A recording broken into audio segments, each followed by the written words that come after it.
Hey everybody, this is Alex Merced, and you're listening to the Web Dev 101 podcast, where we talk about, web development. And in today's video, what I wanted to talk about was static sites and static site generators. So I know a lot of people find the trend of static sites funny because once upon a time, that's all you had. Once upon a time, you would write an HTML file and you would, upload it through FTP, and then that would be your website, and that was great. But then things kept getting more complicated as we started introducing sort of more server-side, whether it was server-side rendering, server-side APIs, things that made the website more dynamic, started introducing sort of more DOM events. Everything kept getting more and more and more complicated. So you end up having these full-stack applications where not only is there the static portion of your website, certain visual elements, but then there's a lot of stuff that's done on a server somewhere that's pulling data from a database, depending on what's going on the website and whatnot. And the problem with this is, the more you have to communicate with the server somewhere, the more security vulnerabilities you have, because people can try to interfere with those server communications. They can do a denial service account against your server where your API is hosted. They can do SQL injection attacks where you have SQL queries that might be somewhere in your code and they can sneak it in via text form or something. There's all sorts of different ways for people to.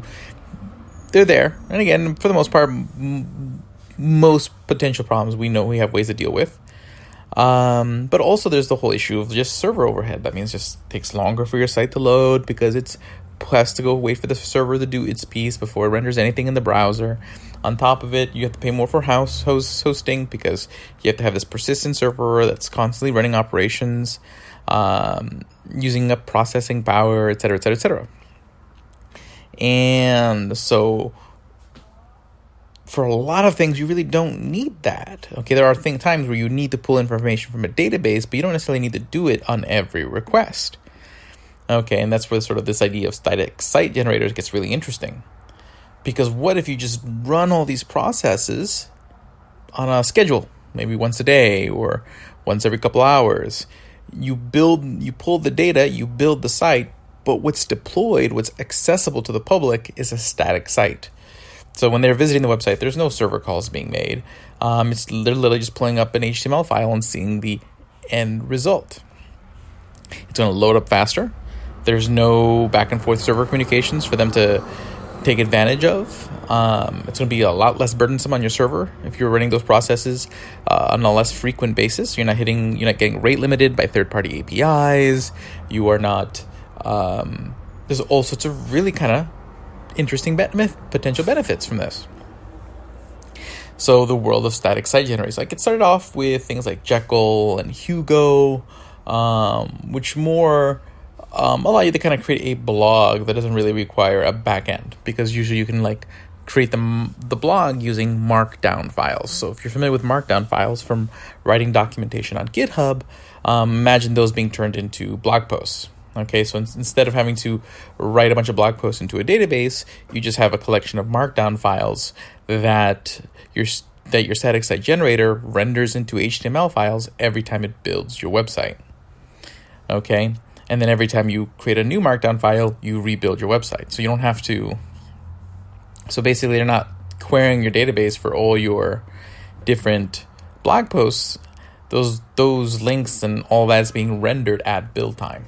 So again, your website's literally static. There's really nothing dynamic about the end result, which just makes it a lot faster. Like my blog now, if you go to tuts.alexmercedcoder.com, that's a static site created with Gatsby. It's a Gatsby blog. And it loads fast. It's completely hosted on Netlify, because Netlify can host just a pure front-end application. So I have a blog that's hosted. I didn't have to go deploy some crazy server on Heroku. I don't have to worry about database, management and all this stuff. It's just a bunch of markdown files.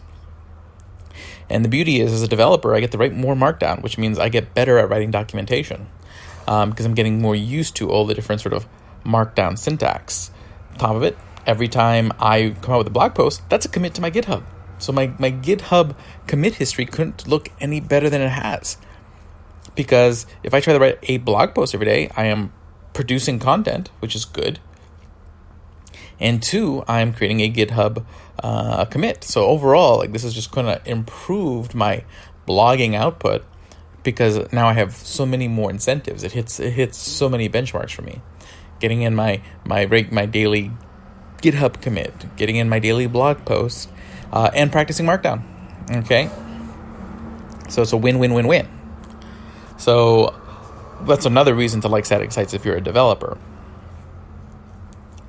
But there's plenty of these static site generators. Okay, Gatsby is just sort of, in the React universe, sort of the main static site generator / is called Next.js. And Next.js does 2 things. It not only can render statically your React from the server side, but it can also do server-side rendering, which is slower, but you can do it.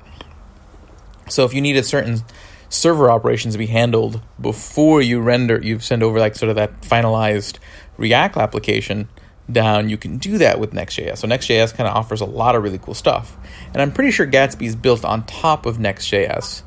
And Gatsby takes that sort of server-side rendering, instead of just rendering the page once, it builds sort of this thing where you can create, using GraphQL, you can create all these nodes of information. Okay, and it's just kind of sort of using a graph type terminology. So nodes and edges is terminology from graph databases, which I haven't really worked with before.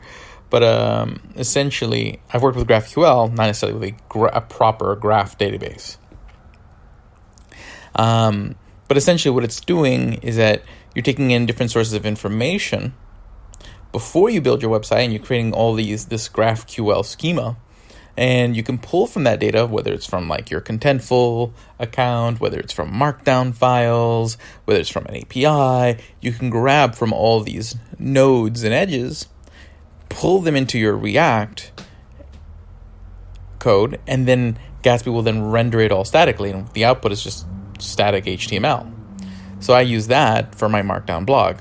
But I'm pretty sure under the hood, it's Next.js, and then Gatsby builds sort of another layer with sort of these extra build step, extra tools, more geared towards specifically static site generation.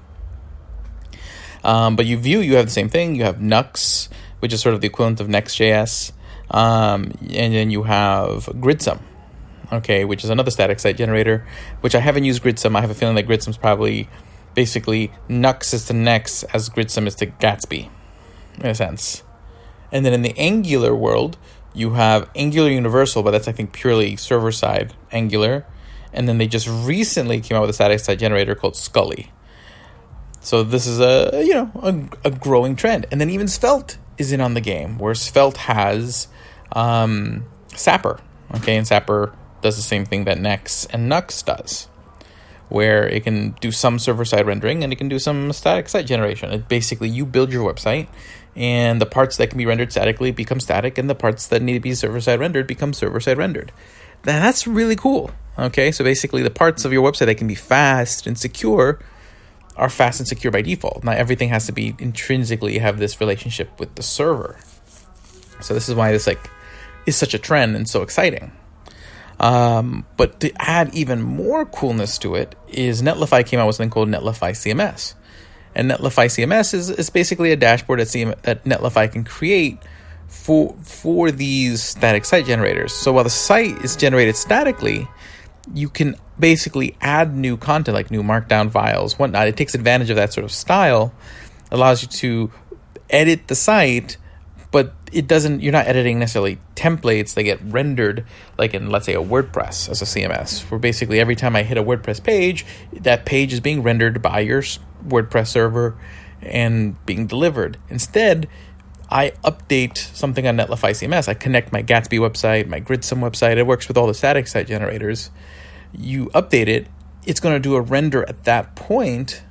It's going to rebuild your website and just deploy the new static website. Okay, so essentially, that's a really cool thing that allows Netlify to kind of manage resources as far as how to serve your website pretty nicely, yet still be able to give you sort of a visual back end, which really is a kind of a game changer when it comes to like freelancing, because you can create really awesome freelancing. It's usually what you would do with freelancing. You'd oftentimes go the path of WordPress, because WordPress has such a lot of tools and a lot of support for you to do things without necessarily having to write much code, take much time, which means a much smaller bill for your client, which the medium to small freelancing client can afford. So WordPress is often the go-to. But with Netlify CMS, you can build out a website with React and Gatsby and then connect it to a Netlify CMS. And then going forward, your client can then, edit the website using Netlify CMS. That's really cool. And it doesn't have to be Gatsby. It could be Gridsome. It could be Scully. Whatever static site generator you feel comfortable working with, you just plug Netlify CMS right there into the back. Creating a really cool sort of modular ecosystem in this world of static site generation. That really has a lot of use cases, because again, most people, we're not talking about like big, web applications like Facebook or something. We're talking about like the local restaurant, a photographer, or even smaller businesses that might need a website with some content, but for the most part, 90% of what needs to be on the page is static. They may do updates, but the updates are fairly infrequent. They don't necessarily, so that it needs to be rendered all the time. And that's usually the issue once you introduce a CMS, that everything has to be rendered server side because you have to be pulling from your database. The static site generation allows there to be an update of content, especially with Netlify CMS, but still keep everything nice, static, fast, secure. So this is, to me, the more I think about it, the more exciting it gets and the more of a game changer it is. So I just want to kind of reflect on that. Again, head over to devnursery.com, head over to, devnursery.com, join the Slack community, join the Discord community we have there. More people are joining every day. Drop some conversations. And make sure to go subscribe to my YouTube channel. There's always like videos being posted almost like every day on the YouTube channel, much more frequently than I do these podcasts. But if you do have ideas for what you'd like to hear on this podcast, just reach out to me on Discord or Slack. Just go to devnursery.com and sign up for the Discord or Slack channel and shoot me a message. And I'm more than glad to take requests. Ciao.